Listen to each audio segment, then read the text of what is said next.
So in other words, lower the amount, lower the intensity of recognition of a belief which is not based on unity.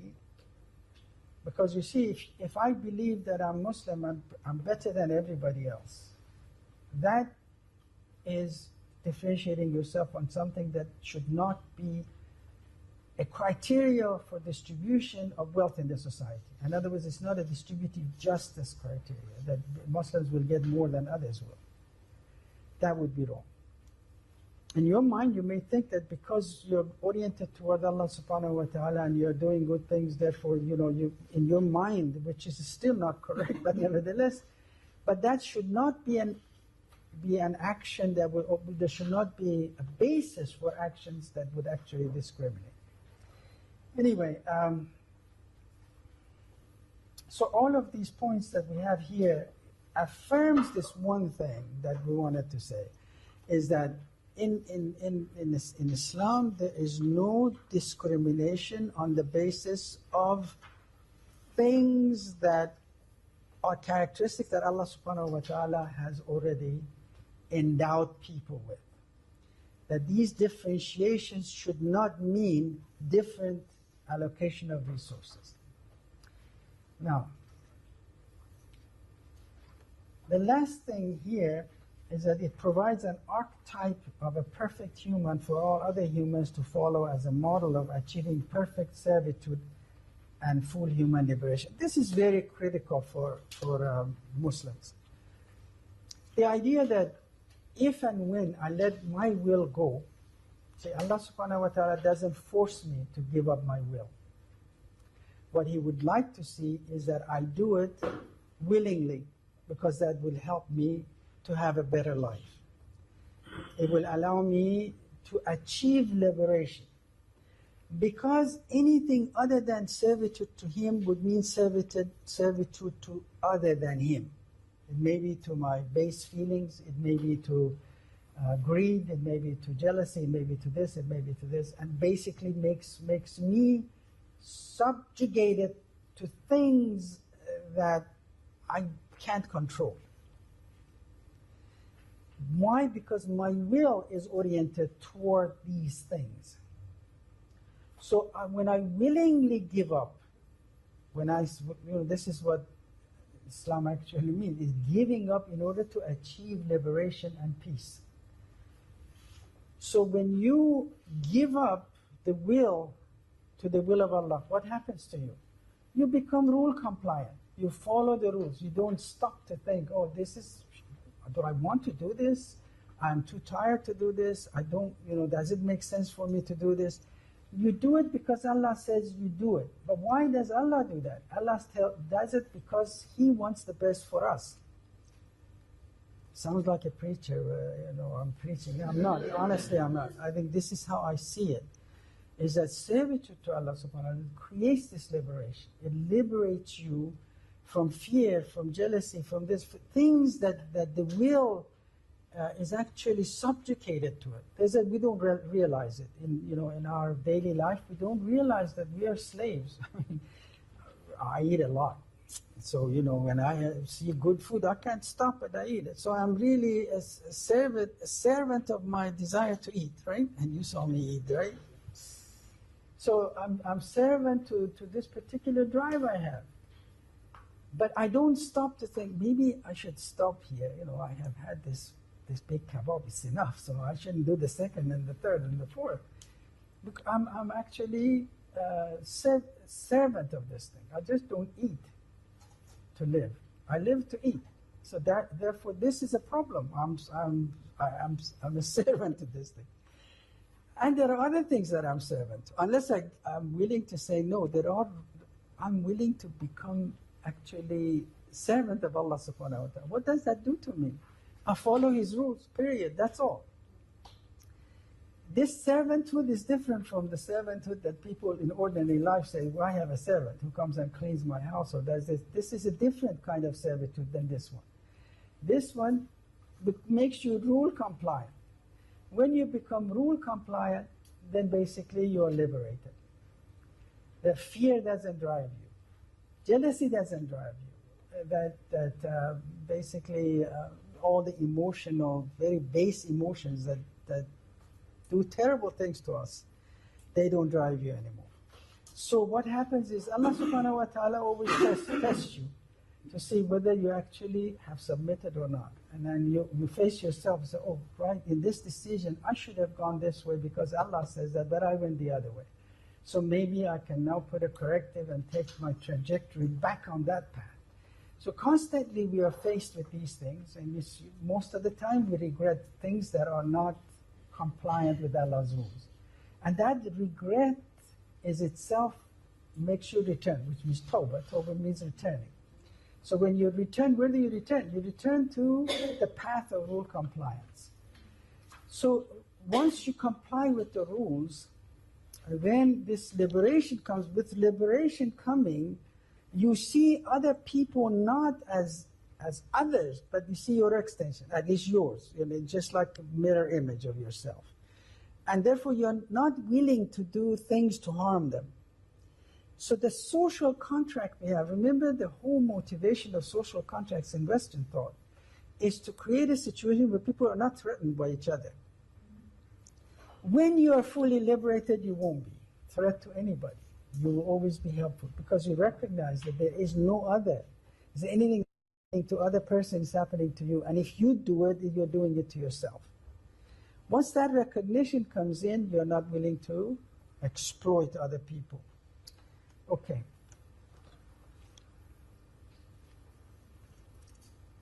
So these are the two most important criteria of justice in Islam. And this is basically derived by philosophers from the Quran itself and from the hadith of Rasul sallallahu alaihi wasallam. First is basically placing everything in its rightful place. And second is giving everyone and everything their due right. How do I do that?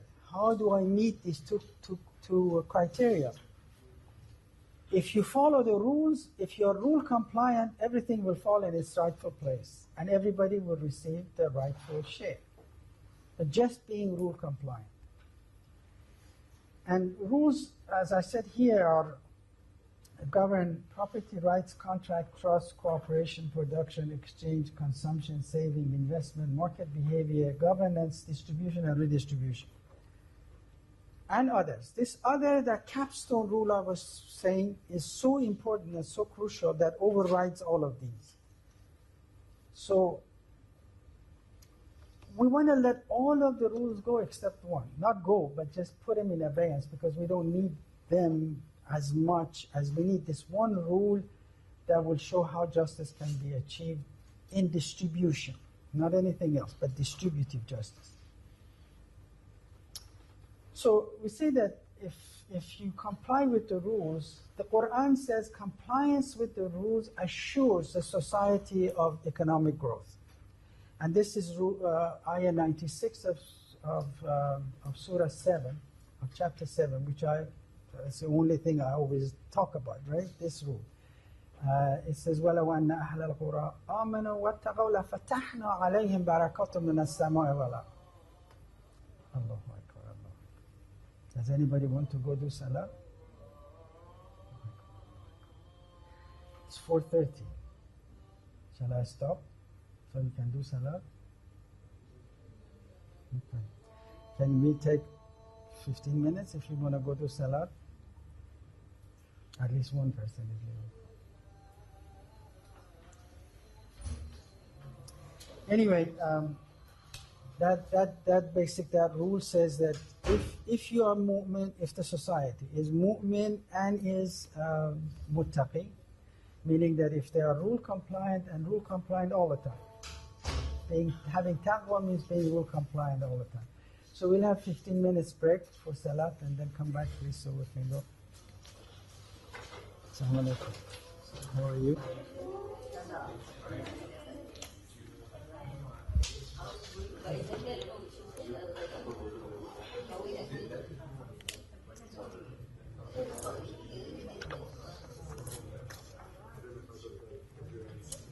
Okay, we were talking about the rules, and the most important rule was the property rights rule. There's a major difference between property right rules in Islam and in the Western thinking. So first we start is the first rule is that Allah subhanahu wa ta'ala has created all the property and He is the ultimate owner of everything. This is the principle of invariant ownership, or Sabat Malkiya, which is a contribution to clarity of these ideas from Shahid Muhammad Bakr Sad, rahmatullah alayh. Sabat Malkiya, that is, no matter what happens, how a product is transformed and what it looks like. For instance, it starts from a bunch of wires and everything, it turns out to be a computer. The initial resources belong to Allah subhanahu wa ta'ala. The ultimate product belongs also to Him. In other words, ownership of Allah doesn't change just because products are transformed. Second is that all the resources that Allah creates, He creates for all human beings. There is no basis or any right for anyone to suggest that Allah has created all of this for us or for me. It belongs to all of humanity. Now the ayat of...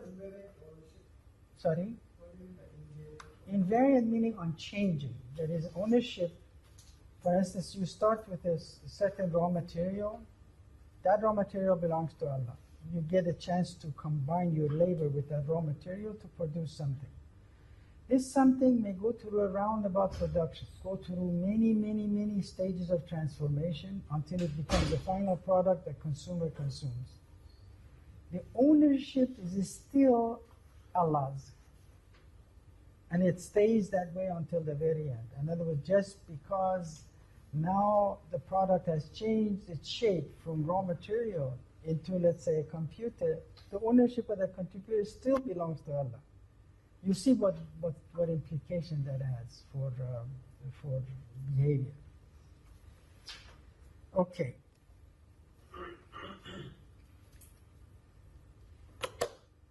So here, these other rules basically talk about how one is able to take resources that Allah has created, combine it with one's labor. Labor belongs to Allah as well. I mean, our physical, we don't belong to ourselves. Inna lillah.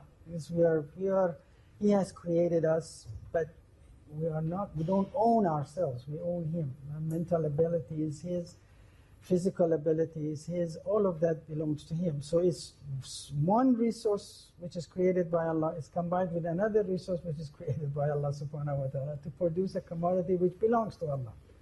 So there is no one who can claim full ownership on anything according to the property rights rules of Allah. By the way, all of what we say here are supported by the verses of the Quran which is attached to what you receive.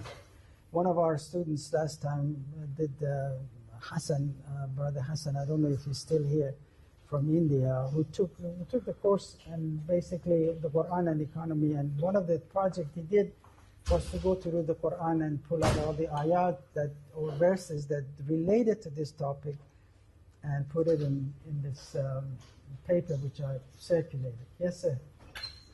Prof, does it mean that the Allah theory of value is supposed to labor theory of value or shareholder value? Because you said it's invariant money. That's right. Yeah, that's a major difference between us and all other schools of thought.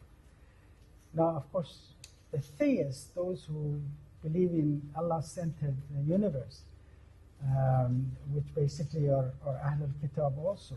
Most of them believe, if they believe in what Isa ala nabiyyina wa ala alayhi salam taught, or Musa alayhi salam taught, all of these believe the same thing, that Allah created these resources, He has invariant ownership and doesn't change, and basically they go somewhat further. I mean, we talked about St. Thomas Aquinas. St. Thomas Aquinas, of course, Jesuit, a Catholic, and his basic idea was that the resources are created for Allah and you're created by Allah. you can combine the two and get enough to satisfy your needs and your family's needs. Beyond that, you have to give to other people who need it. That's not what Islam says. As you remember, Islam basically says, yeah, there are duties you have to perform, there are things you have to pay, there are redistributive functions that you have to perform with your additional wealth and income. But after that, what remains belongs to you. Belongs to you meaning you still will basically use it in the way you believe that Allah would want you to do. Again, this repetition that access, not only the resources are created for everyone, but access to these resources has to be equally available to every human being. All the resources are created. Okay, now there are two ways, according to the Quran, that you can take possession of things. Either through one's own labor combined with resources, what results you can take possession of it, provided that you meet all the criteria of property rights ownership, or it can be transferred from transfer. This, remember, is Nozick's idea, that when you have any transfer from a property which is legitimately and justly acquired, is itself justly acquired. So the idea here is that you can have, there are only these two ways according to Islam that you can have right of possession. Is either you produce something with your own labor, or somebody transfers wealth and income from their own efforts combined with resources to you. In that case, that will leave basically these two sources. For inheritance, for example, is a legitimate transfer of resources. Paying sadaqat is a transfer of resources. Paying nafaqat, infaq, all of that are legitimate transfer of resources according to justice criteria of Islam.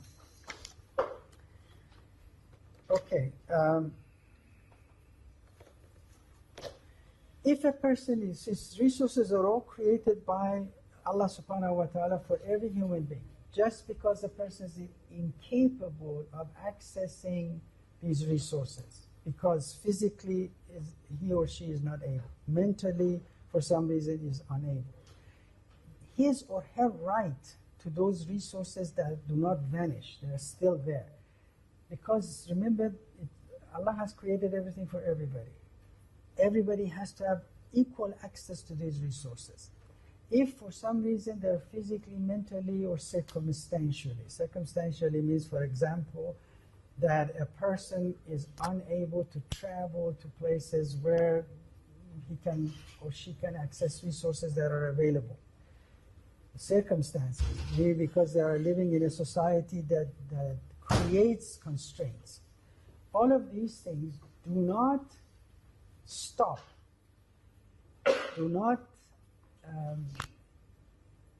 delete, do not negate the right of the person to these resources. This right remains invariant. So you have a parallel, an invariance from Allah subhanahu wa ta'ala's creation of resources for everybody and His ownership remaining to the end, an invariance of property rights claimed by people who are not physically or mentally or circumstantially able to access resources. What does this mean? It means someone else who's more capable will end up using this person's resources. The right of the first person has to be redeemed at some stage in the production and marketing and sale.